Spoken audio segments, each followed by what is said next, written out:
One of the most spectacular events a photographer can capture is the fog rolling through the futuristic cityscape of Dubai. I've spent more than 5 years trying to capture this phenomenon, and recently I was finally able to be in the right place at the right time.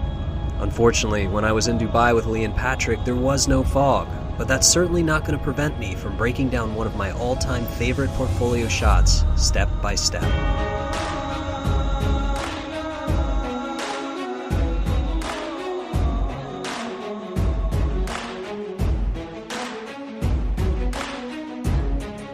Hey everybody, welcome to the post-processing studio. This is a special bonus lesson where I want to walk you through step by step how I created one of my most favorite images in my entire portfolio, the time that Dubai, the city itself, was engulfed with beautiful fog. Right off the bat, you guys are going to know the location from the shot. It was actually from the Shangri-La Hotel. Now, the fog itself is very rare. Fog in Dubai happens maybe once or twice per year, sometime between, let's say, October and March, when the temperature drops and you can actually have the phenomenon of ground fog.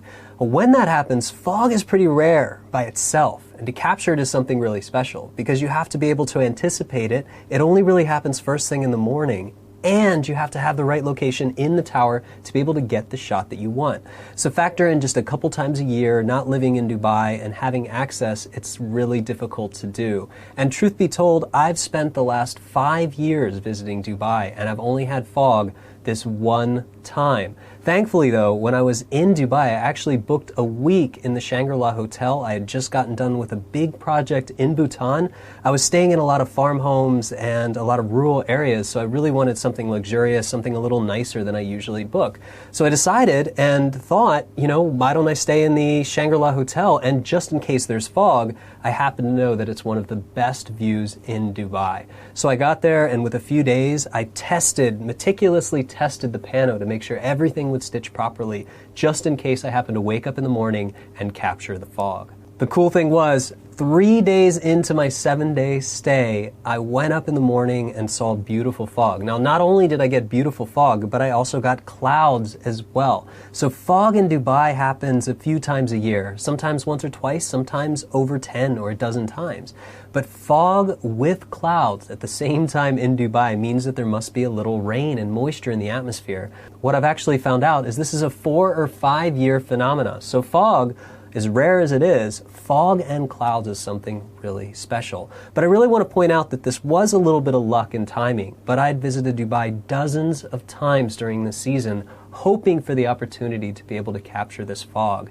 And now I've let you guys in on the secret of the location. We've done the tutorial at the Shangri-La where I showed you how to stitch a seamless panoramic image together. We even had a really beautiful sky to work with, but obviously the ultimate Dubai shot is Dubai coming out of the fog. So what I actually want to do is walk you through the workflow. A lot of this is going to feel familiar. Rather than taking it from start to finish, what I want to do is I want to point out some of the things that were unique about the shot. Some of the post-processing methods I had to use because I'd never worked with fog before. So let's go ahead and take a look inside of Lightroom.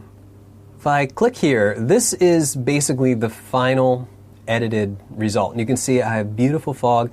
These fingers of fog, these tendrils coming through the building. It was unbelievable how fast this fog was actually moving.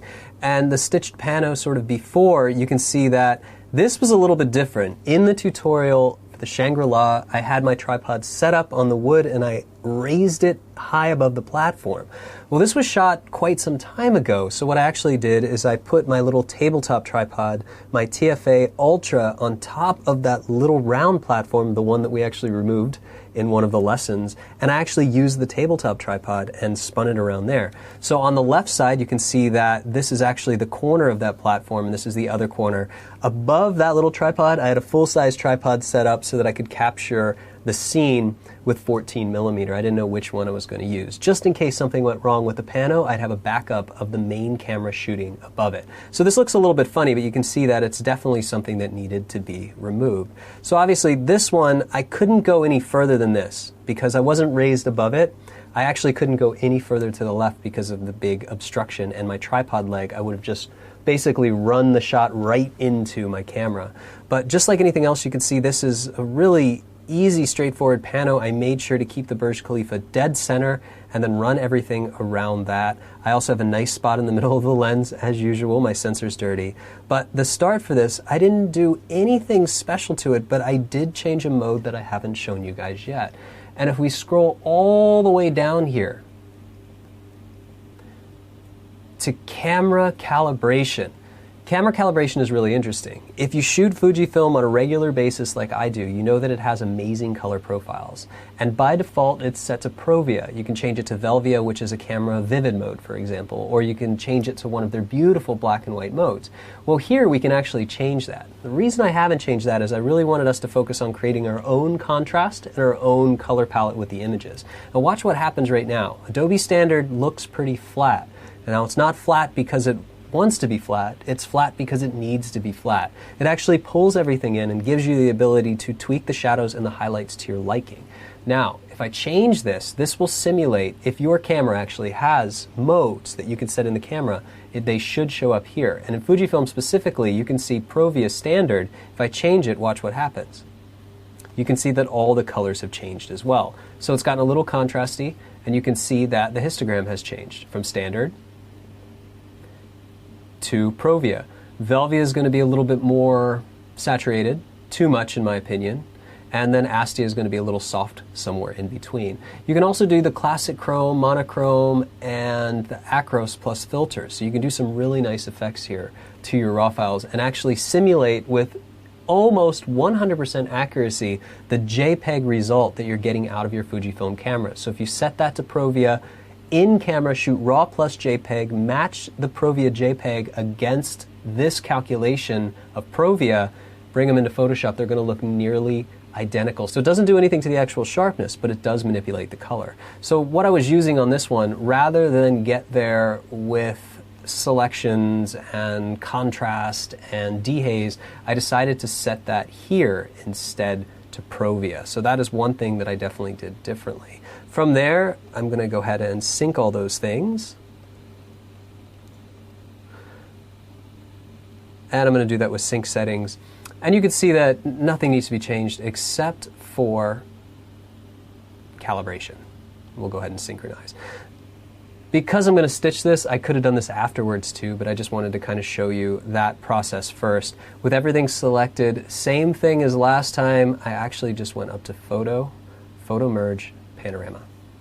So here's our preview. This was also one of the first times that I was able to test the new boundary warp. In fact, I think it came out a few days before I actually shot this Pano. And once I used it, I was pretty much set on using it after that, since it works so well. And you can see with that boundary warp here, look at that. Look at the Burj Khalifa, look at these buildings. They're getting that barrel distortion, but when I use the boundary warp, it just cleans it right up.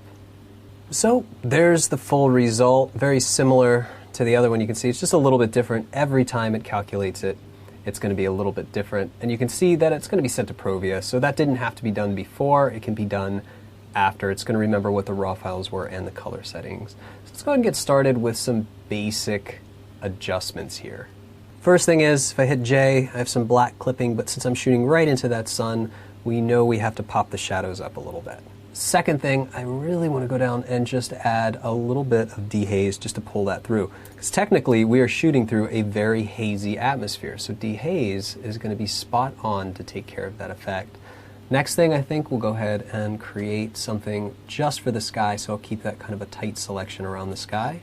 To isolate it, we'll go ahead and reset these settings, zero them out, pull the highlights down,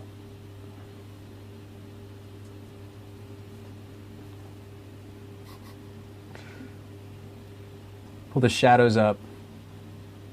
There we go. Really watching the Burj Khalifa there.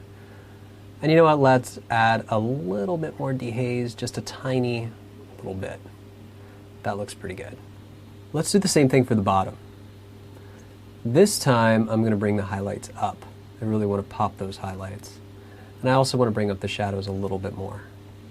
Next thing is I want to address these specific highlights. So if I invert this, and we pull the highlights down, adjust the shadows, you can see that I can adjust just those extreme highlights right there. Something else I might want to do, and this is always really fun, I have this really warm area. So if I draw another ellipse, invert it one more time, let's go ahead and zero out those shadows. I'm actually going to change the temperature. And you can see as I change the temperature, it's going to change that glow. We'll add that, make it very intense, and we'll have it fall off here on the edge of the Burj Khalifa. Now the nice thing is I actually want that light to bounce onto the fog. And you can see as I raise this up and this lowers, this color actually bounces down on the fog and bounces off the buildings as well. So that actually looks pretty good. Let's go ahead and close that out. That's going to do it for the basic adjustments here in Lightroom. Let's go ahead and get this into Photoshop. So I'll export with previous.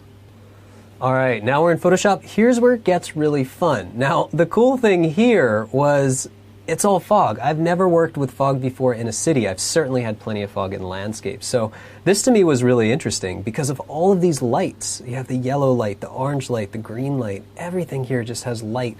Light bouncing off the Burj Khalifa from the sky, light illuminated from underneath, from the side, from the other side. It's pretty cool. But you can see that I have some problems with the objects themselves. These in the foreground, obviously, we're going to have to address. And there are some spots. So the first thing is I'm going to go in and kind of zap out these spots here that were on the lens. And again, that's pretty easy. And again, if it doesn't actually work that well with the content aware, you can actually just quickly grab the clone stamp with a low opacity and clean it up as well. Very, very easy. But I'm just going to go in and see something like this. For example, as you do the spot removal, you can see it's all fog, so there's all this little detail. So as long as it doesn't add anything that shouldn't be there, it's pretty easy to remove. And here, for example, like that is a definite spot that needs to be removed.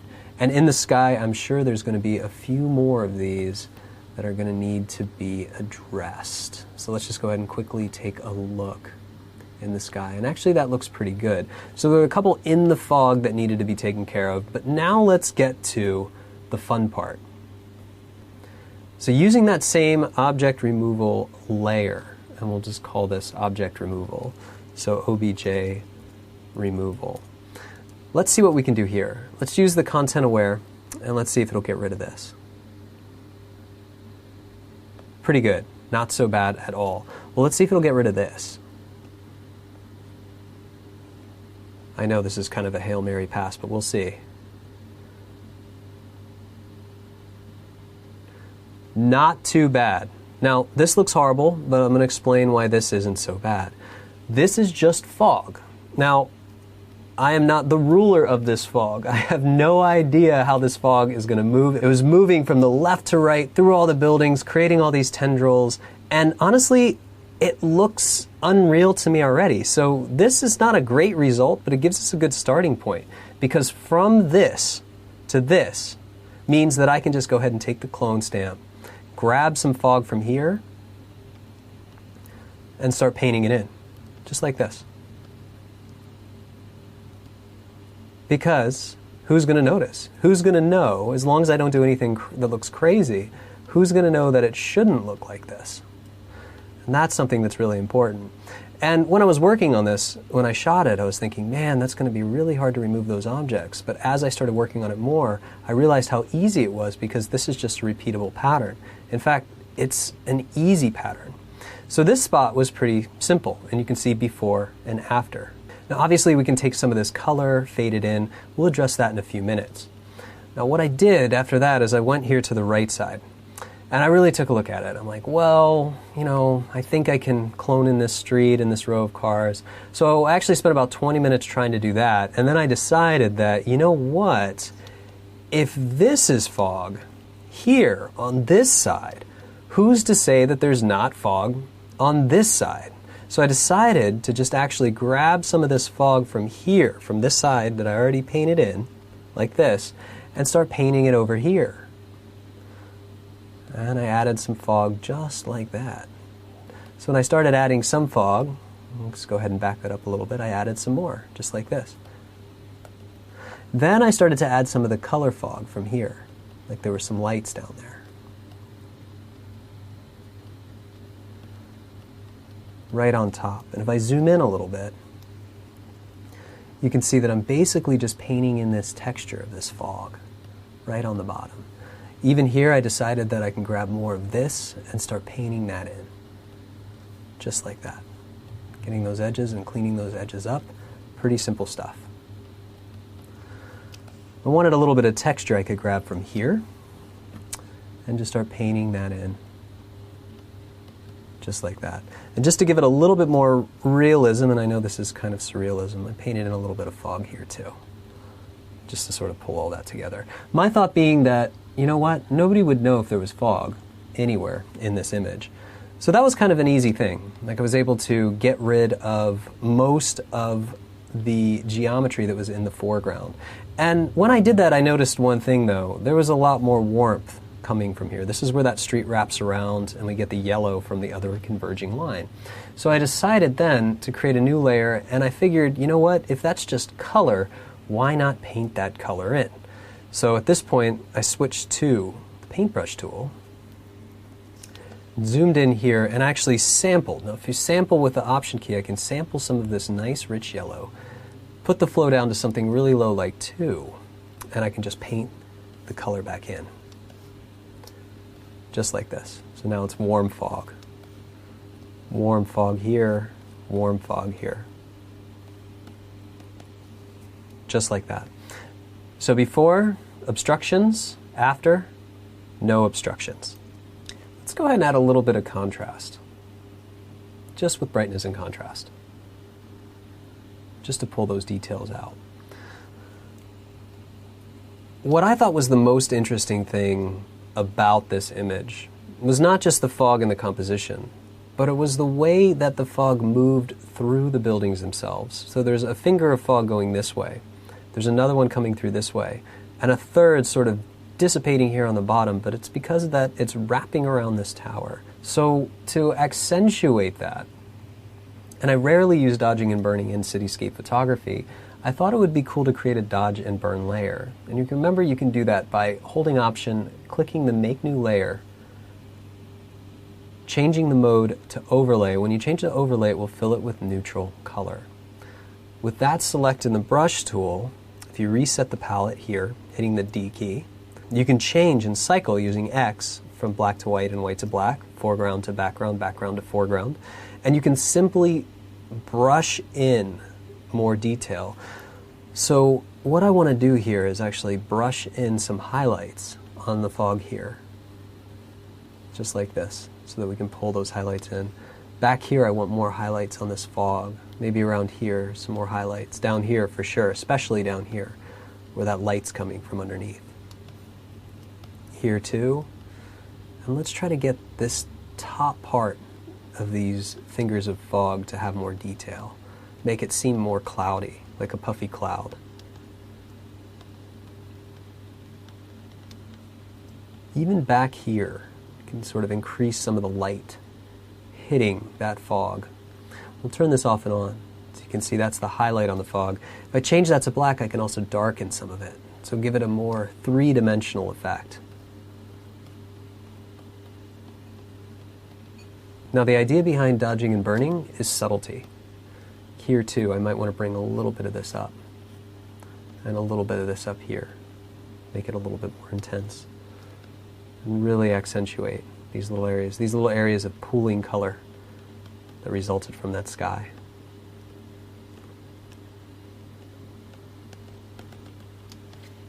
Could even actually go into the sky itself and brighten up some of this area here, bringing that back. Same thing here, bringing that up a little bit. And now if I do that quick before and after, you can see it's a little extreme here, so I might want to tone it down just to about 70%. Now obviously now I could go into the camera raw filter, I can create some luminosity masks, maybe a mid-tone mask to bump the contrast, but I want to show you what I did differently with this image, because essentially the color correction would be about the same as the last two panos we did in Dubai. In other words, I'm just going to balance the color, I might pull some of the blue out, accentuate some of the yellows, and balance everything overall. Maybe cool down the top of the sky, little things like that. But what's interesting about this image, before, all the sharpening that we've done with the cityscape has been pretty easy. The sharpening has basically just been from the bottom of the image to the top, where the noise reduction was from the top to the bottom. Well, something like this, well, I could duplicate this and create a high-pass filter. I'll go ahead and set it to 3, and I'll set it to overlay mode.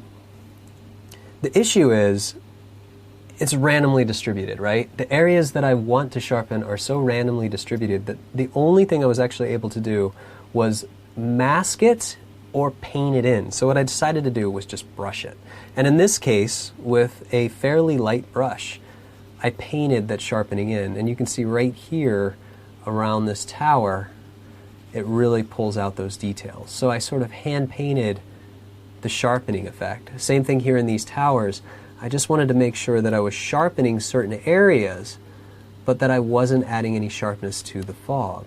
It's actually quite the opposite. I want to have noise reduction in the fog itself and only sharpening on some of the details. Some of these buildings around the Burj Khalifa coming out of the fog, just like this. Just a little bit of sharpness around.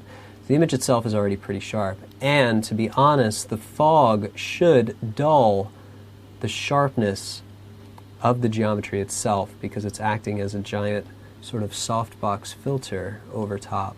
So again, just some quick brush strokes here just to pop some of the details within without getting too far in the edge. And you can see I've managed to just maintain some of that detail. I don't want to go too far over. Pretty easy stuff. So some selective, very, very, very selective sharpening here. Same thing with the noise reduction. Let me go ahead and fix this. Same thing with the noise reduction. So if it was selective sharpening, so we'll call this sharpening here. If it was selective sharpening, let's go ahead and duplicate this layer.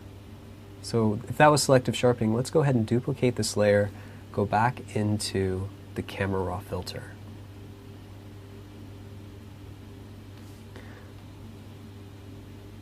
Zoom in here, and you can see that there is a little bit of noise in the sky, and that's going to mirror in the fog as well. It's the same thing, noise reduction, a little bit of noise reduction, 30 to 35, pulling the detail back. Let's crank that up a little bit more and apply it. Now, I know that I want to have as much noise reduction in the sky as possible, but I don't want to hurt the quality of the buildings themselves. So I'm going to have to do the same thing kind of selectively. But this time, what I'm going to do is actually use the mask that I already created, invert it with Command-Shift-I, and apply it to the noise reduction. Then what I'm going to do is show this mask. So you can see that it's the opposite of what I painted before. And then what I can do is just go in and sort of softly paint out these areas. Now obviously, if I really wanted to do this right, I'd create a compound selection. So what I do is actually go in there with the lasso tool and then paint in some of it. But since this actually was printed fairly at a medium size, it wasn't full wall size, I actually was able to get away with doing something like this. And believe it or not, my softening or my noise reduction was not so intense that it needed to be too precise. But you can see this is the ultra selective way to do it. So now I'm going to have that beautiful soft noise reduction just in those areas of the sky. We'll just go ahead and do that. Clean that up just a little bit. Perfect. All right, so that looks pretty nice. Now, the really interesting thing about this, what I really want you to take away from this, and this is as far as I'm going to take this image. Obviously, I did some more things. I cleaned up the dodging and burning. I changed and tweaked the sky. I made this part a little bit more red, and I made just some micro adjustments, just like the other things that I did, just using luminosity masks, camera raw filter, and some really simple tools. But what I really want you to understand about this is all about timing and positioning. And that's how you get this shot.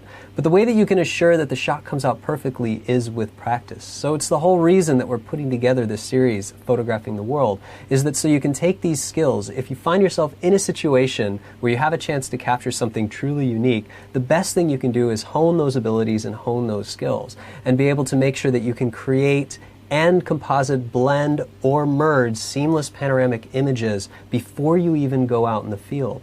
And that takes practice. The nice thing is we were able to go to Dubai and I was able to show you some of my favorite locations. Now imagine those locations, we had great conditions, imagine those locations in the fog. And that doesn't just go for Dubai. That goes for any of the locations we visited in photographing the world and the entire world out there for photography. There are all these unique things that happen maybe once or twice a year or maybe once every 5 years. And the best thing you can do as a photographer is not only identify what those places, those locations, or those occurrences are, but it's also to be prepared for them. So you have to visualize the type of shot you want, prepare for it, practice for it, and then hopefully be in the right place to capture it. And that sort of wraps up this little bonus lesson I just want to show you guys right here. This is what we took out of Lightroom, and I just wanted to show you sometimes the object removal is much easier than you anticipate, especially when you have fog like this. So we basically just took the image from here to here. We added a little bit of the object removal, painted in some of the color of the fog, and then custom painted the highlights to accentuate some of these beautiful tendrils. So next time you guys visit Dubai, I hope you get the fog as well.